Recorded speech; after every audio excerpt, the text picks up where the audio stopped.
And now, talk about flooding, just recently, permit me to put it like that, in July specifically in Germany, there was a huge, amount of rain, and that caused high flooding. And, which they didn't expect. They knew that flooding is coming. Yeah.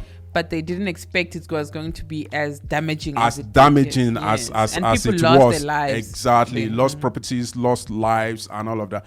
And that was in Germany. And that kind of destructive flooding we had seen in Africa, but people thought, such things can't happen, in Western world, and the damage thereof. But we've seen it happen. So the point is, number one, climate change is affecting everyone, and we all have to take responsibility to make sure that we put things in place. Now, talk about responsibility. The question that we have is, what is our government, across the nations of Africa doing to prepare for such or even more destructive flooding should they happen? Because it is inevitable. They are going to happen. It's definitely going to happen. We watched a documentary which we're going to link in the description box, and it spoke about a lot of things, including the flooding that we referenced in Germany.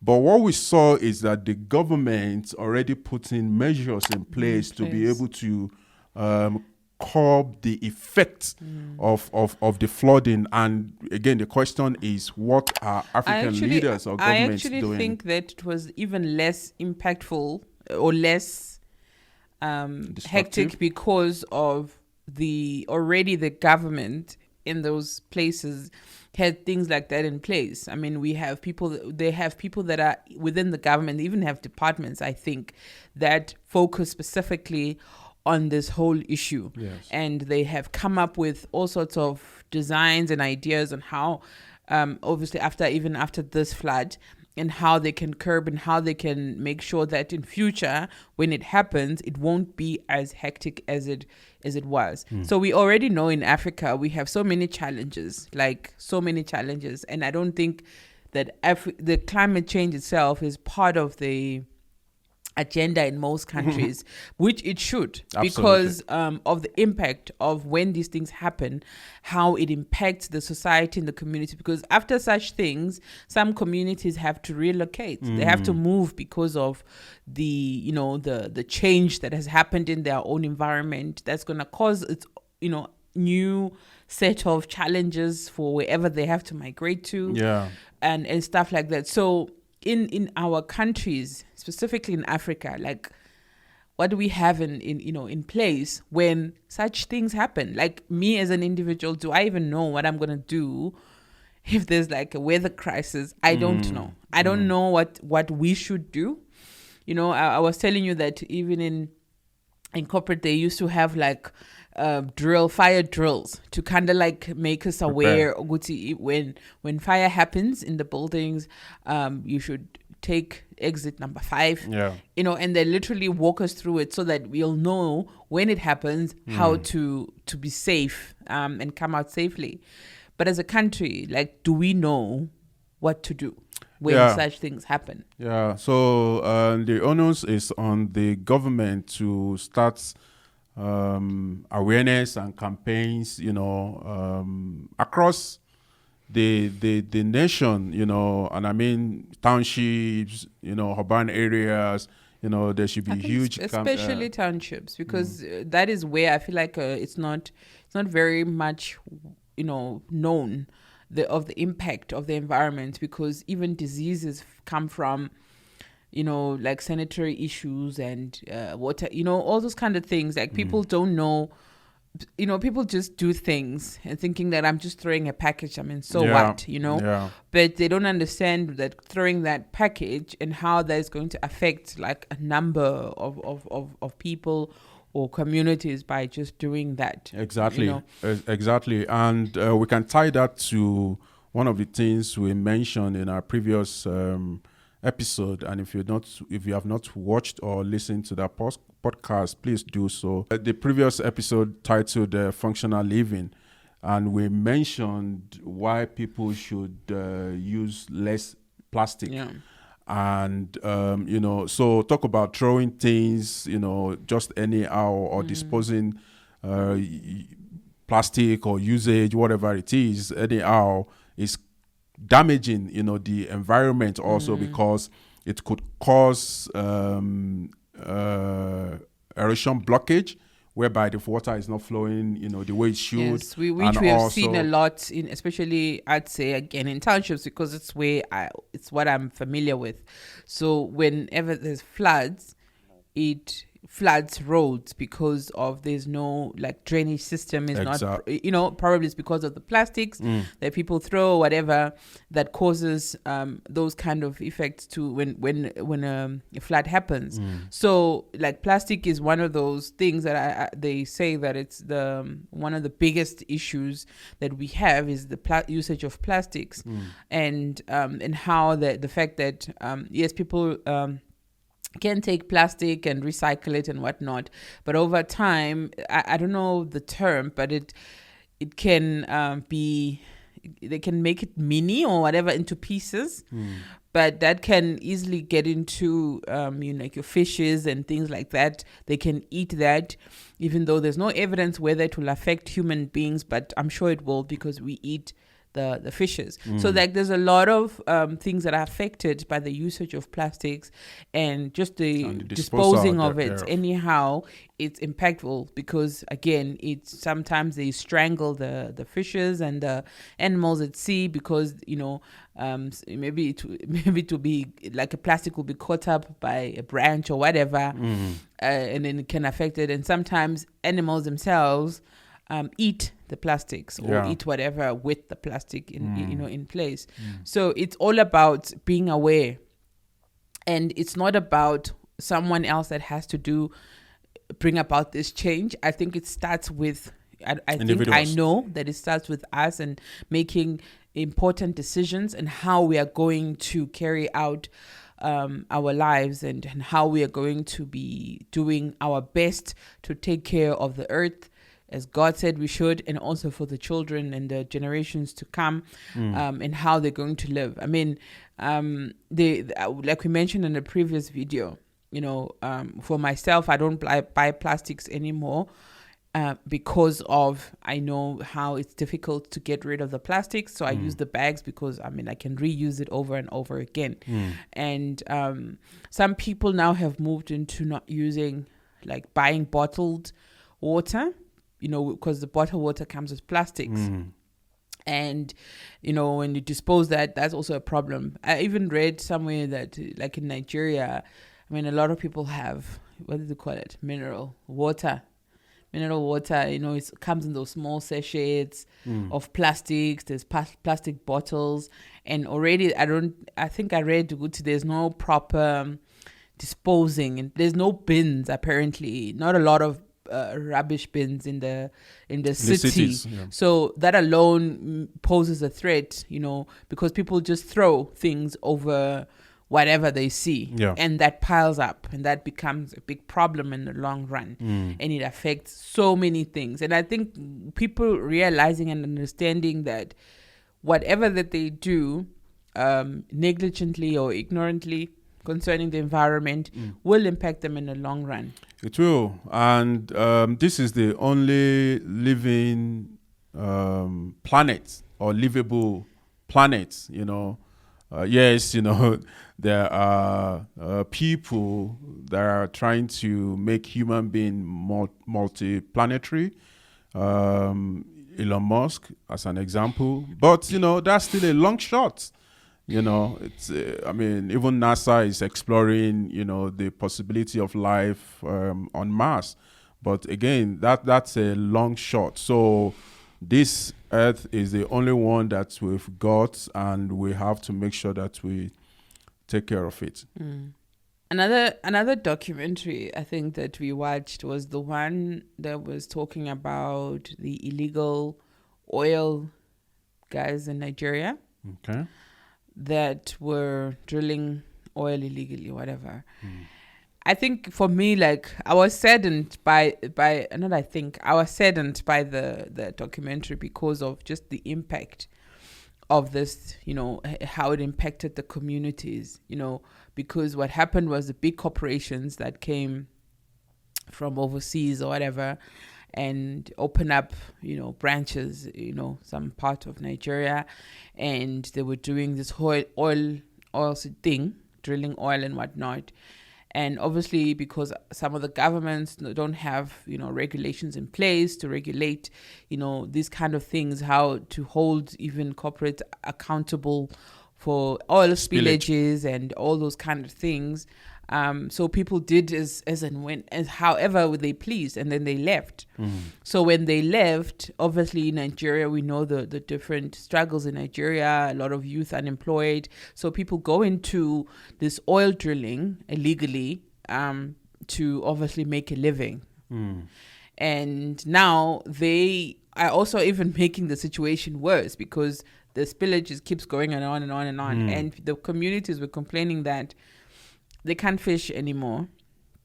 There's no more fishes, and which means it affects their way of living. It affects their livelihood. Absolutely. It affects, their children, even their health, because of the water being so polluted.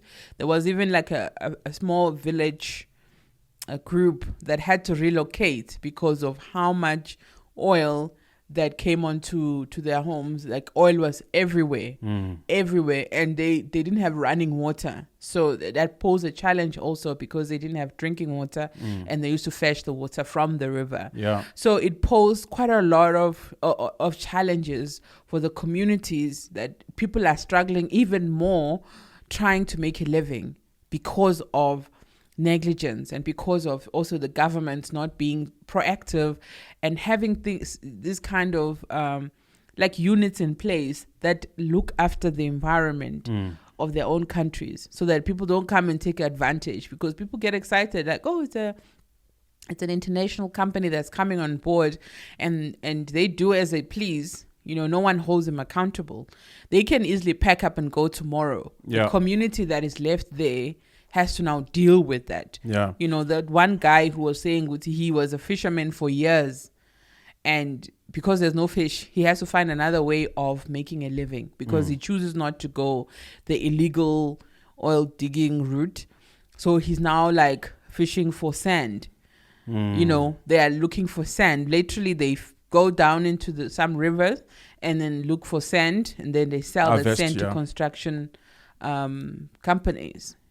Yeah. And so recently, just to allude to what you just said, recently there is a new petroleum bill amended, and that has increased the number of percentage that oil companies must contribute to the host communities. So I think it was increased from 1% to 3% of their profits, or something around that area. So, but the government, needs to do more to be able to protect the host community, so that when the oil company leaves, at least there is some level of, economic activities that are still happening within the community, and the oil company shouldn't damage or leave the community or the place that they've done their business activity damaged. So does that 3% go to the community? Who does the 3% go to?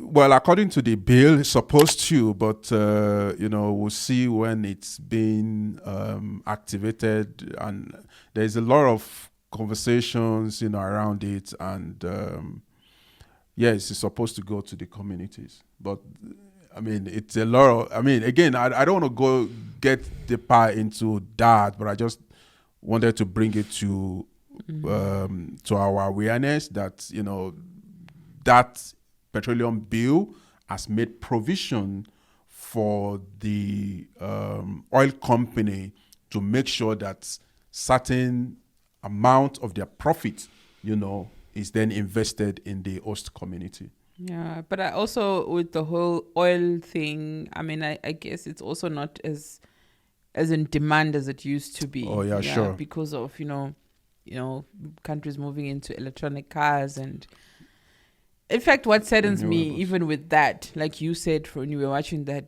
documentaries, that the funny thing is that the focus is so much on the oil when the whole world now is moving away from the oil. So now this oil has caused so much damage. Yes. And after all, it won't even be important in the long run. Definitely. And what you're talking about is called just transition. And there is a lot of research and papers and all of that about on just transition. And what just transition, the philosophy behind just transition is that as companies, as the world at large is moving away from fossil fuel, and companies are going to be decarbonized, then instead of just leaving the host community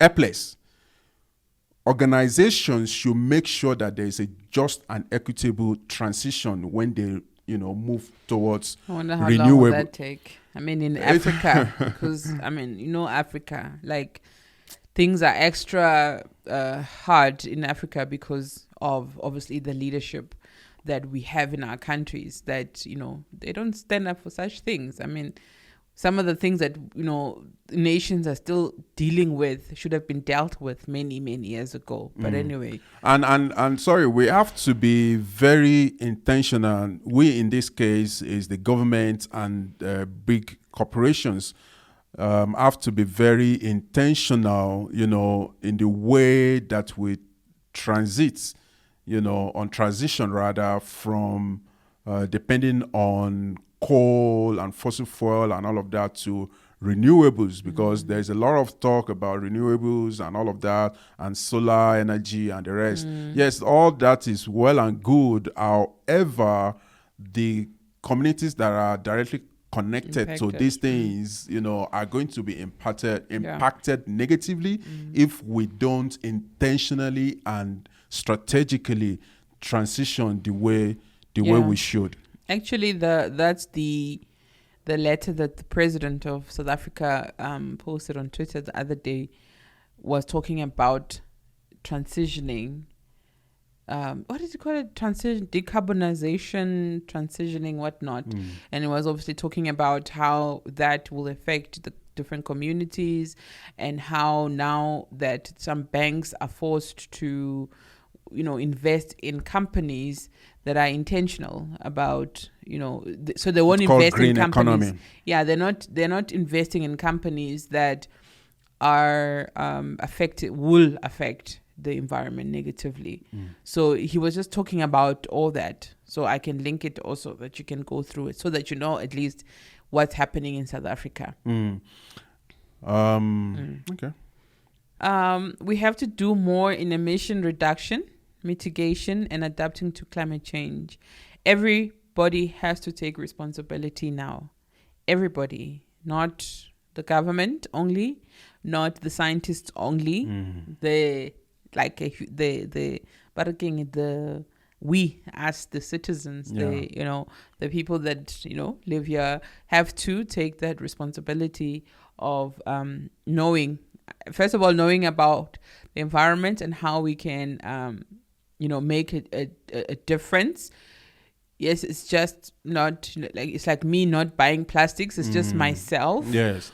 But that's understanding, that's a contribution. Yes, rather. but understanding the impact in the long run it will make, or the impact it will make if I dump things anyhow, that it will impact my neighbors and other people, because I might not feel it. I might not feel the negligence and whatever that I've done, but other people would. I mean, we were talking about the fashion industry. another documentary yeah. again that was talking about The fast fashion. yes, the fast fashion and how the fashion is brought into Africa because not the fashion, the second-hand clothings and how they're brought into not South Africa, in Africa, and obviously that's where we have all the thrifting and the reselling of those things. But the thing is that, and the problem is that when these clothes come to Africa, specifically we're watching, I think it was Ghana. Was it Ghana? I can't remember. So when these clothes come here, some of them are damaged already, so they can't wear it. So they can't sell it. So they that don't means have second value. Yeah, so they have to throw them away. So the problem was that they were throwing them away anyway, anyhow. They've had people who have to come in and volunteer at the beaches to help remove some of the clothes that were thrown over the river, over anything that people see. And obviously we have landfills, and like it's a problem. It's a big one. It's a big issue. And people being aware, I think it's the most important thing ever. And ends this episode. Yes, and I mean, if I'm a second-hand seller, if I'm aware of my how my behavior impacts things in the long run, therefore it will improve things. Because if I'm a second-hand seller and I know what if I throw things over the river and how it's going to kill the fish, the ecosystem down there, then I will make a better choice of how I can get rid of these clothes. So yeah, anyway, I will link some of the articles that we've mentioned and the videos that we've watched. And yeah, just to wrap it up, to reiterate, to reemphasize the climate change and how it's going to change a lot of things in our communities. It will affect our food, it will affect our incomes, our source of living, whatever you can call it. It's going to affect so many things in the long run. Let's educate ourselves in just how we can play our part in ensuring that because we can't reverse it. It's not reversible. So we have to work with what we currently have and just making sure that we don't get it to be extremely worse. Yeah. Yeah. Just to add on top of that is we have to take responsibility as humanity to make sure that we don't continue to damage the earth and our environment, so that we don't lose it. And also we want to still enjoy like our environment, I want to be able to go out and sit somewhere and breathe fresh air, because that's another thing, our air is not as good. I feel like the one that is nicer and crisp is the one first thing in the morning that is not polluted by all sorts of things. The carbon emission. Yes. Actually, it makes me remember this one video that I watched. This lady was talking about how she was cleaning her aircon, because her aircon was wasn't bringing out nice, crisp, fresh air anymore. So she decided to clean it. And when she cleaned it, it was black. The filters. Oh yeah. So the filters were just completely black. And she was now saying that, so she's in Abuja. It's not Abuja, Port Harcourt. So she was saying that the air, it shows what the air that they have in that particular area or whatever is not so good. Because if it can turn the filter to be completely black, it means that there is something that... And I think in Nigeria, the biggest challenge would be those small keke cars and whatnot, and what they emit. Yeah. Omit. Is it omit or emit? Emit. Emission. So anyway, that's it for today's episode, guys. Like I said, I will link everything down below. And let's be proactive also in making other people aware.